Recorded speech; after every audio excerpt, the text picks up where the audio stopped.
It's the day of game threes. We've got 3 games today in the NHL and 3 game threes. Canucks, Preds, Oilers, Kings, and the Jets taking on the Colorado Avalanche. And of course, the venues have changed here, Carm. And obviously the big story surrounding the opening series will break down. Thatcher Demko, a report has come out that he is not only out for the whole first round, he may be out for the entire playoffs, Carm. What are your thoughts here? Game 3, Vancouver and Nashville.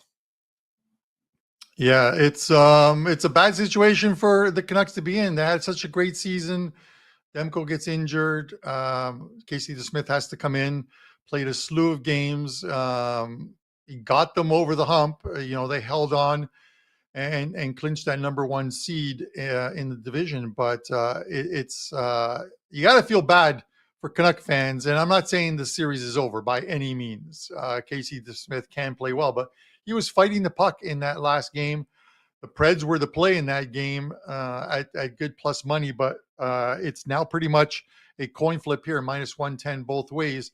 There's still plenty of talent on this Vancouver team, Andrew. It's just a matter of what Vancouver team shows up tonight. Are they going to play a defensive style hockey? Because there weren't a lot of shots on goal in the last game. I think combined in that game, in that 4-1 game, I think it was 34 combined shots. I think it was 18-16 were the shots on goal for, I believe, for Nashville in that one. Does Tocchet set this team up where they play, something almost like that 1-3-1, where they just try and clog up the middle of the ice? They're just not that team. Changing your tactics because of a goalie, Andrew, I just can't see it happening. I think they just need to be better in front of the goal and give DeSmith a shot. I'm not saying he's a huge drop off, but if you had to choose between having betting on Vancouver and having Thatcher Demko in goal or Casey DeSmith, you're always going to take Thatcher Demko. He had such a fantastic season this year. Andrew, I looked at this one and, I'm gravitating to the total on this one. And one of the reasons why is I think there's going to be goals in this one. I think first game 3 in Smashville in front of their fans, they come home 1-1. You can look at this as, could this possibly be like one of those zigzag type series? And we had some numbers on it, but we won't have them up on the show. Ralph Michaels will put some zigzags. We'll put them up for the after we're like 4 games into the series. So on Monday, we'll revamp those numbers. But you have to figure Vancouver's got to be better than they were in game 2 of that series. And with such, you can look at the team totals for these two. Andrew, I think I saw the 2.5s for each team. I'm just going to bring them up real quickly.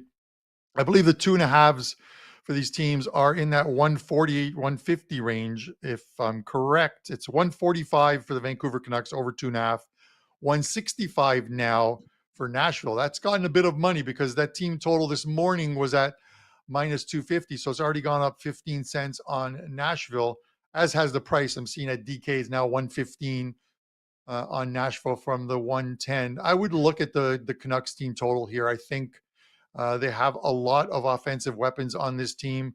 Getting to 3 in a game that you think is going to be a high-scoring game is highly possible. I didn't think the Tampa game yesterday, I didn't think either team would get to 3. And look at that one, 5-3 final in that one. I'm going to go team total here for Vancouver. I just don't see them rolling over and playing dead because Thatcher Demko's out. I hope that rumor isn't true. I hope that report isn't true. I would love to see him back. Vancouver Canucks fans deserve better than to go out this way, and that's if they were to go out. Plus, I have a futures bet on Vancouver, so to win the series. So I really want him back. A little bias there for the Friday puck time crowd in our chat, Andrew. So give me the Vancouver team total, and then, of course, a lean to the over. I like that way of playing it, Carm. I think it's a good opportunity for it, and I've been talking about it on every show we've done here. I truly believe that the games that the Canucks are successful in, they're going to have to score 4 goals. I do think that the Predators, they're a team that You told me tonight's game went under the posted total. I might say, well, did the Predators win? But if it goes over, I'd be a lot more confident in the Canucks. I think there's definitely some correlation here between the two things and between the side and total with these clubs. Carm, regular season record for DeSmith: 12-9-6, 896 save percentage, 2.89 goals against average. It reminds me of baseball. Some pitchers that just don't get run support from their team when they go out there. They could give up 3 earned runs, and their team only scores 2 runs for them, right? They have a decent game. And that's kind of what seems to be the case sometimes for DeSmith. Like, it's hard to actually make this a part of your handicap, but when you keep looking at it, it's like, is this team offensively just not the same with him out there? And I know it sounds weird, but overall, look at his numbers, right? 2.89 goals against average. That's pretty respectable. But they have a 12-9-6 record with him. That's, I think, for how good this Vancouver team was this season, not the best record on the year. And as you mentioned there, Carm, we look at the last game, we break down some of the numbers. They lose 4-1, right? The Vancouver Canucks had 18 shots on goal. They went 0 for 4 on the power play, as did the Nashville Predators. They had 7 giveaways, didn't take care of the puck in their own end. I mean, it was an absolutely horrible game for the Vancouver Canucks. And that's the thing, is that I have a knack for defending goaltenders, and I'm not sure why. But there's some games where you can say, you know what, that was a goalie's fault. You look at Ilya Sorokin last night for the Islanders. I mean, hey, this guy, he gets put back into the series, Carm, and he looked awful. I can definitely say that, but I'm not going to peg the last loss on the Vancouver Canucks on DeSmith, because guess what? The team scored 1 goal. And so for me, when I look at this game a little bit, I think that I agree with you. Even though there weren't that many shots, 18-17, this to me actually seems like an over tonight. And I think that when you look at the power plays, both teams are combined 0 for 8, which are usually pretty good on the power play, these teams. But the ironic part is, during the regular season, Vancouver, one of the top teams as far as shooting percentage. Another team that was up there in shooting percentage? The Nashville Predators. It means that they don't take a lot of shots, but the ones they do take are usually pretty dangerous. So it brings me over to these shots on goal props, right? It's always fun to bet the overs, but how about some unders? Ryan O'Reilly, under 1.5 shots on goal, 5 straight games, plus 110. Take a look at Quinn Hughes, under 2.5 shots on goal, minus 130, 4 of his last 5 games. Philip Forsberg, he's a good star player there for Nashville, but his number, Carm, is 4.5. So if I told you a team only got 16 shots in a game, and this guy's prop is under over 4.5 shots, you probably want to bet the under, right? Yeah. Andrew, I was looking at some of the props in this one, and I just couldn't find anything in this game that I wanted to take. There was actually a couple that I was looking at. I'm like, maybe I should take the unders on some of these shot props, because just based on the last one, you look at case in point, like JT Miller, he's at 2.5 minus 115. It's actually gone down. He was at 2.5 minus 120. The under was minus 210. It's now minus 150 or minus 110. It's now minus 115 on the under as well too. And you look at his shot props, and you look at, even the last 10 or 11 games, and there just aren't enough numbers to support taking the over. It doesn't mean he's not going to get there tonight. It just, if you're going to make a bet, you want some numbers to support it. In the next game, I'll talk about a specific player who it supports. It's the thing of, Andrew, you look at the first couple games. This change in venue sometimes is everything. Case in point, and because I'm referencing the change, moving to Smashville for this game. You look at I think it was 2021. Nashville played the Carolina Hurricanes. 5-2 and 3-0 were the scores in Carolina. Then they go to Nashville, and there's just two unbelievably fun games to watch. 5-4 and 4-3. Nashville wins both games. That series was absolutely incredible, that series against Carolina that season. And it's the change in venue sometimes can just bring out goals. It's a different venue, different fan base, a different feeling to the games. We'll see what happens tonight if that transpires. But I can see both teams scoring and both teams going over that 2.5 total. I just don't want to lay 165 on Nashville. But that's why I said I'm leaning to the over on this one. And I got to give you credit, Carm, because the other night when you cashed your 5% ticket on the full game over on the Oilers and Kings game, you gave us a winner on the Kings team total here on the show. So you made the clients happy, the viewers happy. And that's what I like too sometimes is the underdog. You might not know if they're going to win the game, but you can still think they're going to have a good offensive game. And that's what's nice about it is, the Kings did end up actually having success in that game. But overall, what did you cash? I think you cashed your over 2.5, 30 minutes into the game. So those team totals are nice. And I'll remind people again, it's not just good to look at team totals for the favorites. You can look at team totals for the underdogs as well. And it's just so nice to try and just reach a certain benchmark, reach a certain number of goals versus, trying to actually pick the team that's going to end up winning the entire game. But we got a good crew of guys here in the live chat right now, Carm. And guys, if you're watching on Instagram, Shorts, full YouTube, comment below. Let us know in the comments section any player, game in particular you want us to talk about. Just the two of us. So it's a lot more of a back and forth today here. It's a Friday. Hopefully we can make some money tonight, guys, in the NHL. And there's also a stacked card tomorrow. And maybe Carm and I will do some content tomorrow as well. We'll see. Try and get some stuff out there for Saturday. Hey, Carm? Yeah, definitely, Andrew. So last night, I didn't get a chance to watch the games because for the most part, because I had to go out. It was a family dinner. We all got together at one of those Brazilian steakhouses, and they're starting to serve the food. And I have my phone on my chair below me, below the table, and I got the Carolina game on. So as they carved up some of the meat and stuff, I go to my brother. I go, hey, let's just take a second to pray here.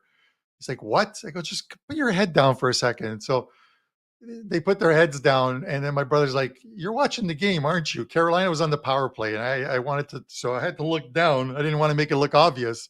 So I'm watching the game between my legs at a Brazilian steakhouse. That's how I watched the Carolina game yesterday against the New York Islanders.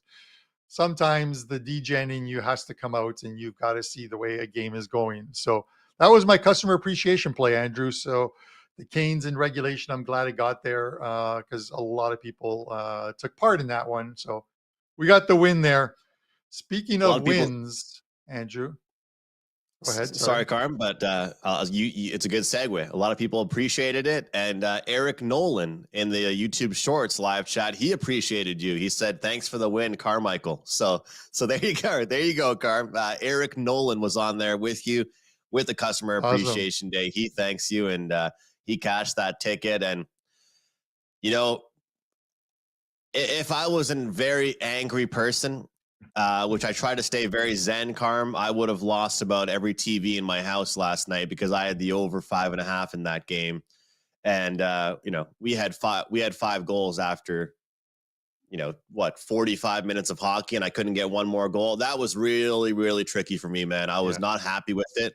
But good news is I cashed my last 5% ticket, and I've got a big 5% play lined up for tomorrow in the NHL. So we'll try and get back on track and keep hitting those big plays. But man, that was frustrating for me, Carm. I thought that was going to be a surefire winner after the Islanders got a few goals for me. Yeah, sometimes with these totals, guys, you live and die on this, the empty netter. You always have it in your back pocket in a 1-goal game or even a 2-goal game. You know what I mean? If you're on 6.5 and it's 4-2, you know that they're going to pull the goalie with 5 minutes left. John Cooper pulls his goalie with 7 minutes left. Patrick Waugh just couldn't get him out of the net in that game. Varlamov, he couldn't get him out of the net. Every time he creeped up, the Canes got it back over the blue line into center ice, and he had to keep getting back in. And those are the frustrating ones. It's good if you have the under, but when you have the over, you want to see ozone possession from the team pulling the goalie and that guy out of there, so you have a full 2 minutes. And they were nowhere close to getting the full 2 minutes. So I feel the pain, Andrew. Best Buy has my credit card on file for remotes because I've gone through quite a few of them throughout this NHL season. Oh, man, it's frustrating, but we've got so many games to go, including Game 3 at Crypto.com Arena between the LA Kings and the Edmonton Oilers. Kings responded, Carm. They battled back, and it just goes to show from one game to the next, no matter what the score line is in game one, game two, you got to go back out there and battle. And I really thought the LA Kings couldn't have success if they were trading goals with the Edmonton Oilers. And boy, did they look strong. They played well, Carm. I'm sure it's you're playing with fire if you try and win a game 5-4, against this Edmonton Oilers team. But they played extremely well. And how about the game from Adrian Kempe now with 3 goals on the playoffs, a lot of shots for him throughout this series so far, the big name step up. And as we always say, this Kings team is deep down the middle, a lot of center depth, and now they're back at home and get that last change. What are your thoughts on this game, game 3 here, Carm? Andrew, this is one of those ones where, the final score of that game with the Kings winning just does not compute well when you look at like analytics of the game.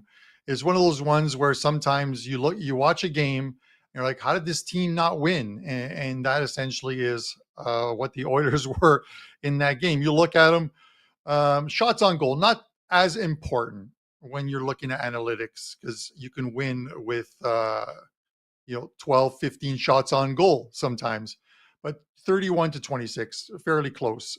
You look at scoring chances, 37-25 in Edmonton's favor. High danger chances, 17-8. XG created, 3.23 to 2.26 for the Oilers. Similar numbers in game 1, and the Oilers won that game 7-4. They lose this one 5-4. It is one of those ones where it's almost like the misclick when you're playing poker. You make a mistake. This is one of those ones where I think the Oilers misclicked. I'm going to draw a line through it. I'm going to come back with the Oilers. I think the Oilers are one of the best teams, if not the best team in the NHL. And they proved it from that coaching change onwards. They were the best team. Now, whether you want to believe it or not, you can make comparisons. You can talk about forwards. You can talk about defense. You can say they're not going to win a series with Stuart Skinner or Picard in goal, but Skinner's been good all season long. We have to give him a break. You got to give him a break. You have to. Talbot hasn't been any more impressive for the LA Kings. So this is one where the goalies have probably been even. I'm going to go with the better talent, and I want the team with the better player. And Connor McDavid is the best player on the ice in this series. So I would lean to the Oilers here, Andrew. The line's creeping up to -140. The total, I have no feeling for the total. It's at 6.5. And I love that at 6. And I thought that was a steal, and that's why I put that play out for clients. But at 6.5, I don't want to touch it. It's again venue switch. The LA Kings now get the last change, so they can match up their lines to Edmonton's first and second lines. So the advantage there. Here's a player prop for you, Andrew. Victor Arvidsson over 2.5 shots. It's a little juicy. -150. 11-2 run for him, and on the season 15-4. And you got to look at 15-4. It's only 19 games, but he's gone over his number in 15 of them. And the games early on, he wasn't getting a lot of ice time. So as he started to get more ice time, you look at the numbers, and it's hard to discount an 11-2 run on shot props or 15-4 on the season. Even if you're laying 150 juice, you're making money. on that prop bet. So that's one I would play tonight. Victor Arvidsson over 2.5 shots on goal, -150. I like it. He's a shooter. He's a shooter. He's one of those guys that when he gets the puck, he's not looking to pass it back to you. he's not the playmaker on the team. That's for sure. He's the shooter. And those are the guys you want to be looking for when you look to make those bets. Carm, I'm going to make the bold move here. You got to insert that funny GIF that we post on Twitter there, the bold move, because I'm going to take the under in this one here. We talk about changing venues. We talk about how different teams play at home. I know based on what we saw in game 1, based on what we saw in game 2, people think that for 6 or 7 games, we're going to see just absolute goal fests. But I do think that things slow down. And again, the fact the LA Kings won that game, to me, is still a complete shock. And they were winning the games throughout, but they let the lead slip, let the lead slip, let the lead slip. And if they do get the lead tonight, I think having that matchup advantage, having the last change, being at home, having 2 games now to watch film, they are going to be able to shut things down. I liked some quotes I saw from Drew Doughty where he simply was just not happy about the win. He was almost like he was disgusted by how they won that game. These guys know, Carm, that they cannot compete. You said it. Edmonton has the best players. They've got the superstars. They have the goal scorers. And you can't let Edmonton get to the power play. Easier said than done. But under 6.5 to me, and we could see a 4-1 win for the Oilers. We could see a 3-2 win for the LA Kings. But getting to 7 goals, in 3 straight playoff games here, I think some things change. And you look at it, and a lot of times when you get to a new venue, you do that home and home switch. The type of hockey you play changes. And let's not forget, this is an Edmonton Oilers team. When they went on that huge run, when they fired their coach, what was the main key in that huge run they were on? Unders. That team, when they got going, it was the actual defensive hockey. So we'll see if Zach Hyman can keep scoring every single game and these guys can keep having the games that they're having. But I'm going to look towards the under here in this one, Carm.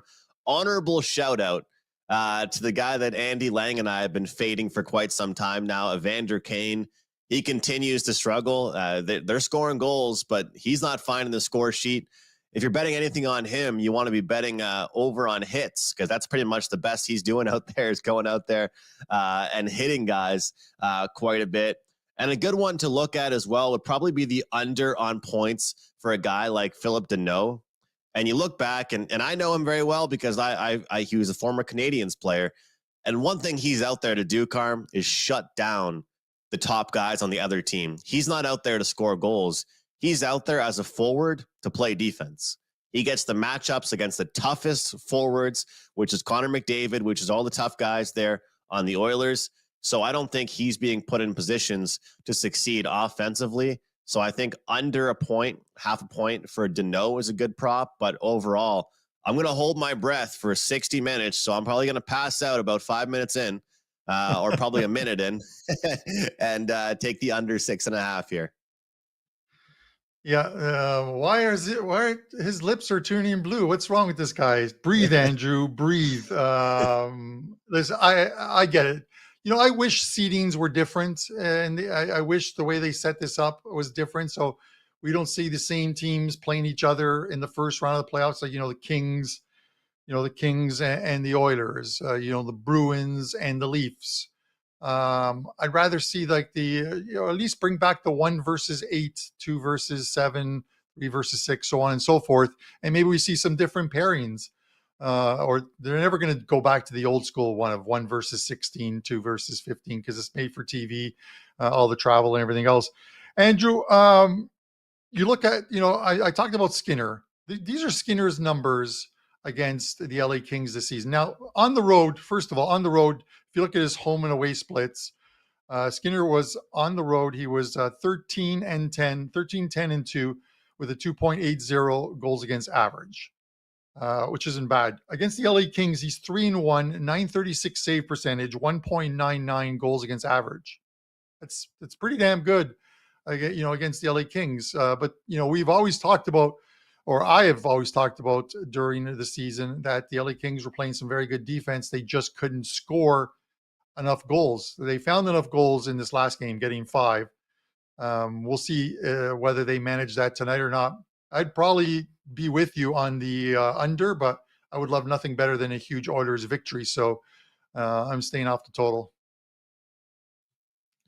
And, you know, for people out there right now, Carm, looking at some of the playoff series prices, if you want to get the Hurricanes minus 8,000, good day to do that. But in all seriousness here, taking a look at the Oilers series, they're minus 180, LA Kings plus 155 in this one. So you're getting some relatively same prices here on that one. And as far as the game we're about to talk to right now, Colorado versus Winnipeg, it's actually a lot different than it was at the start of the series. And I think that's because we're heading back to Colorado now. We're seeing Colorado minus 160, Winnipeg plus 140. So guys, if you're watching this on Shorts, Facebook, Instagram, full on YouTube, comment below what you think the best bet to make right now, or which team that's down in their series is worthy of taking a look at and betting on,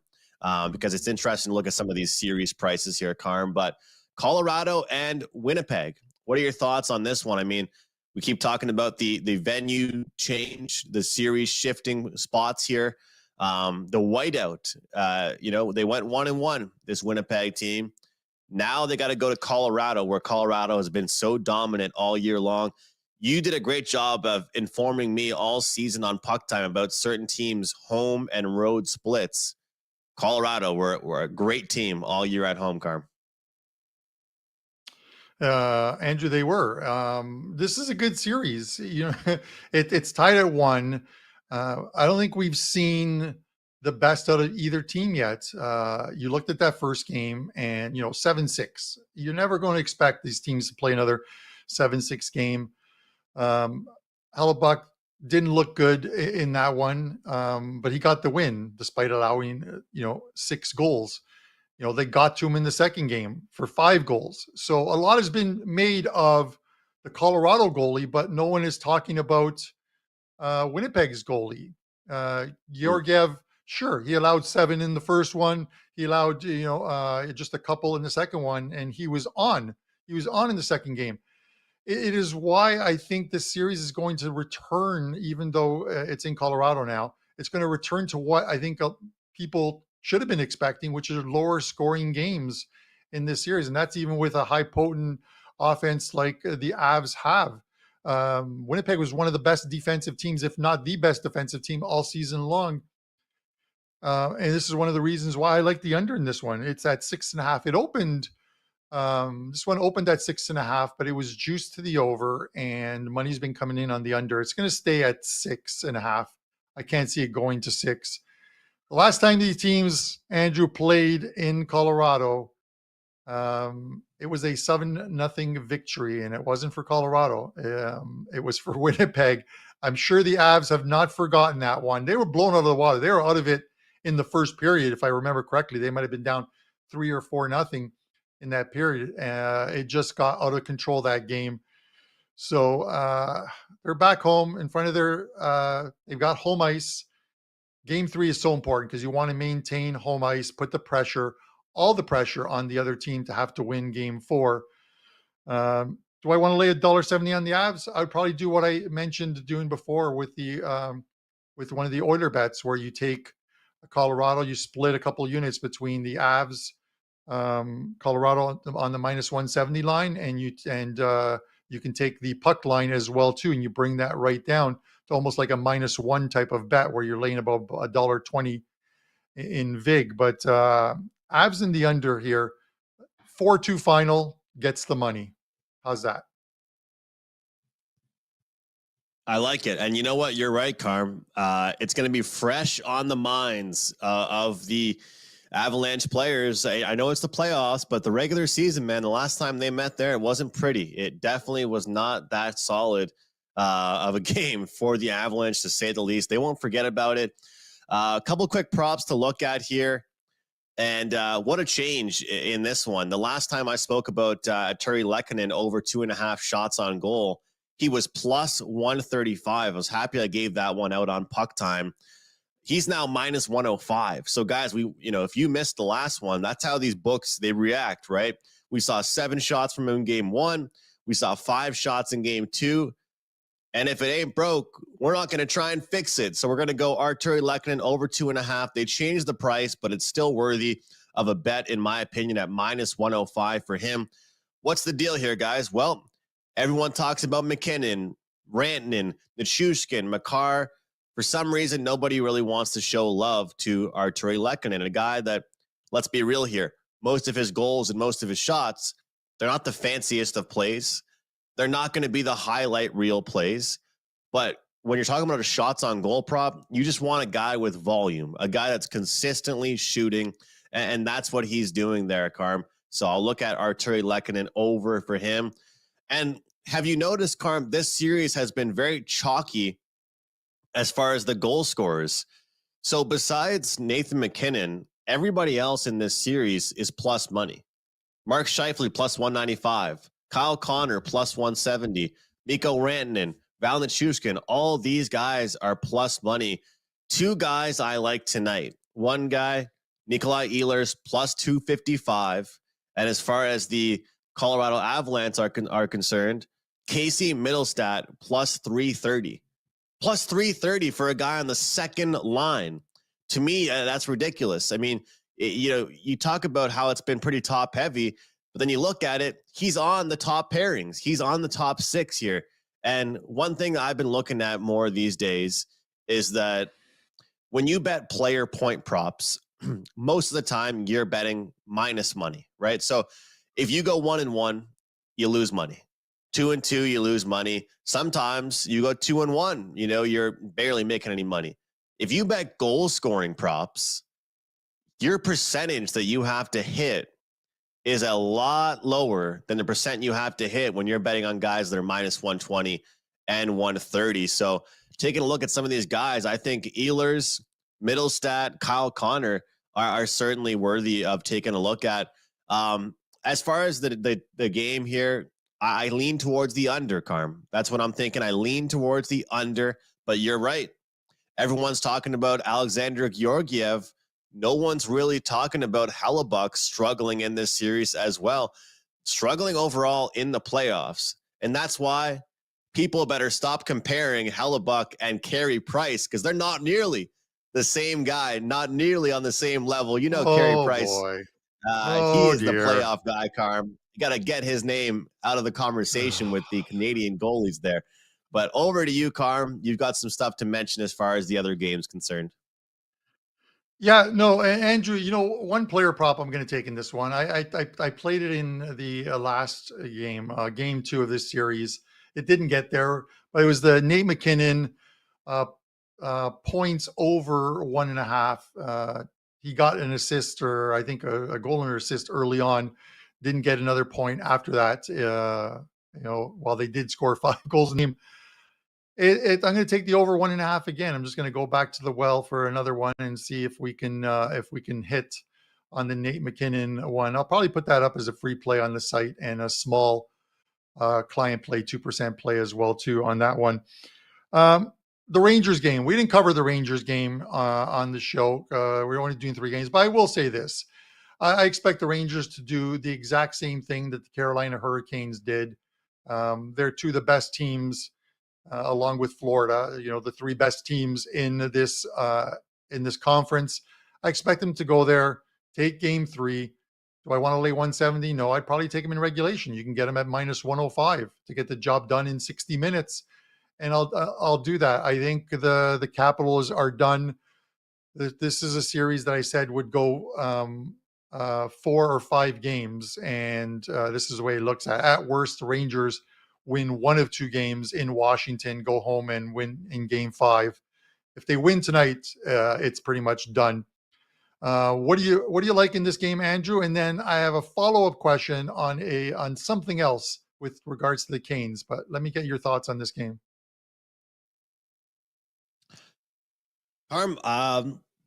I'm not a fan of laying high prices overall, but the NFL draft yesterday kind of inspired me. And if anybody caught WagerTalk today, they heard Teddy talking about some of these massive prices that sometimes might be worth it. And I believe the New York Rangers should be heavier favorites than they are. And I understand a lot of times you change venues. And what's that old expression, Carm? What do they call it? A gentleman's sweep? People are kind of expecting that to be the case maybe in this one. But I think that minus 175, I would bet the money line on that. I really would. I think the Rangers are outclassing them. There's just way too many guys that are making moves for the Rangers and not enough options for the Washington Capitals. Overall, the Wild Cards have not looked good in the Eastern Conference, and I don't have faith in them to really get going here. So I think that if you like the Washington Capitals, you bet the under because that's the only way they're going to win. But once they go down, who knows what's going to happen. So I think it's worthy of looking at just taking the money line price, throwing it in a two-teamer if you want something else. Panarin, the bread man, might be a good night for him here, Carm. But other than that, I don't have much, and that's why we're not really talking about it, man. I think this game could easily be $2 favorite here for the Rangers. Yeah, the bread was stale in game 2 for me. He didn't have any shots on goal in that game. The bread was stale, but I'm fine. I hope he has a good game tonight. You know who needs to have a good game? And maybe with the venue switch and having the last change, Ovechkin. He's had one shot on goal in 2 games. That's it. One shot on goal. And this is a guy who you expect to get a lot. You know, he gave away a puck in one of those games. I think that turned into a shorthanded goal, I believe. So one shot on goal, that's not what you would expect from Ovechkin through 2 games. So we'll see what they have tonight. Andrew, when we talk about this gentleman's sweep, we've seen this a few times. So Carolina wins game 3 yesterday. Freddie Anderson has started and won all 3 games. Do they, in game 4, do you just stick to the same recipe of Freddie Anderson, or do you give him a bit of a break and you bring in Kochetkov in goal and start him? Because at worst, and he's been a good goalie this season, at worst, if they were to lose, you come home and you can get the gentleman's sweep at home with Freddie Anderson back in goal. Any thoughts on goaltending? I'm a big believer in you don't want to get out of your rhythm as a goalie. Like, did you see Jeremy Swayman's comments for the Bruins? As much as he has that whole big hug thing with Allmark and their friends, he wants the net. He wants to stay in. I know Anderson's a little bit older and he's come back from injury, but I feel like you don't want to mess around with things. You want to keep with the same guy. I think you keep it. I get what you're saying, and I think it could work out for them. But you want to keep rolling. And if there's one team that wouldn't mind getting the sweep as fast as they possibly can and then getting the rest, it's probably Carolina. You know, they're a good team the way they play. I think that which team do you think has a better chance of getting swept, Carm? The Capitals or the Islanders?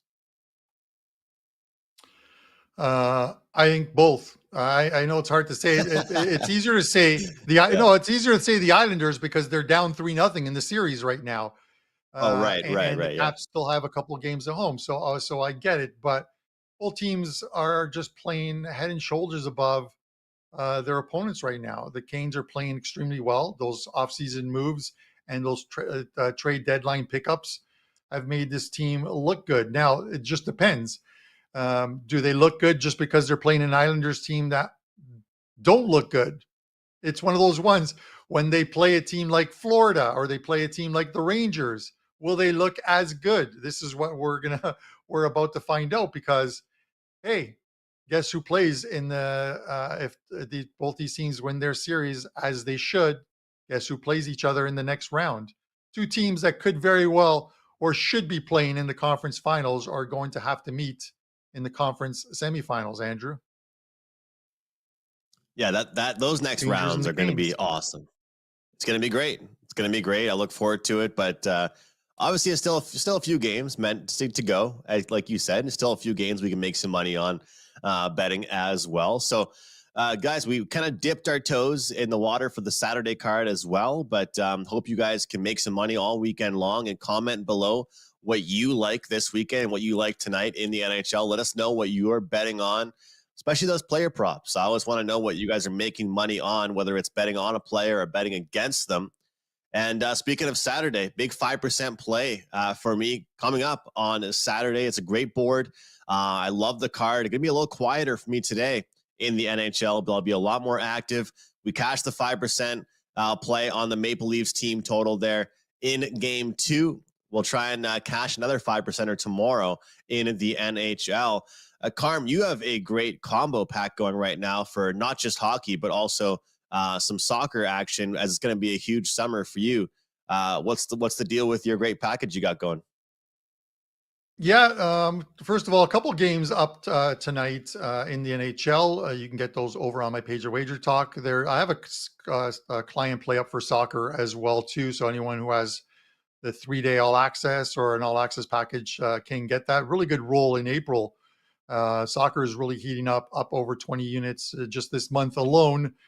And we're going to roll right into the summer. So Melissa in our office put together this great deal. 4 trophies, 1 package, $2.99. You get the rest of the NHL playoffs, which I think is normally, I think it's on the site for like $2.45. But you're also going to get 2 months of soccer. 2 months of soccer, because we have 3 different tournaments that are going on. We have the Euros 2024. I'm going to be in Vegas, hopefully cheering on the Italian team once again, defending champions. We also, the Copa America, this year it is hosted in the US. Argentina, Brazil, all those teams are coming, and the USA is in it, Canada is in it, Mexico is in it. So it is going to be a fantastic tournament as well too. And then the Leagues Cup, which starts once those 2 tournaments are over. The Leagues Cup takes over, and that's all the Liga MX teams from Mexico and all the MLS teams, again in another World Cup type format. 3 great tournaments plus the NHL one. You get them all for $2.99. It's a great deal. We're going to make some money, so join me on that one. Carm, I've learned to like European football a hell of a lot more, but it makes me like it a lot more when I'm cashing tickets with you. So I'll be following along with that. Best of luck to you and your clients this weekend, Carm. Guys, hope you enjoyed this week's Puck Time. We'll be back on Monday with another week of great breakdowns, all kinds of picks, props, sides, and totals, and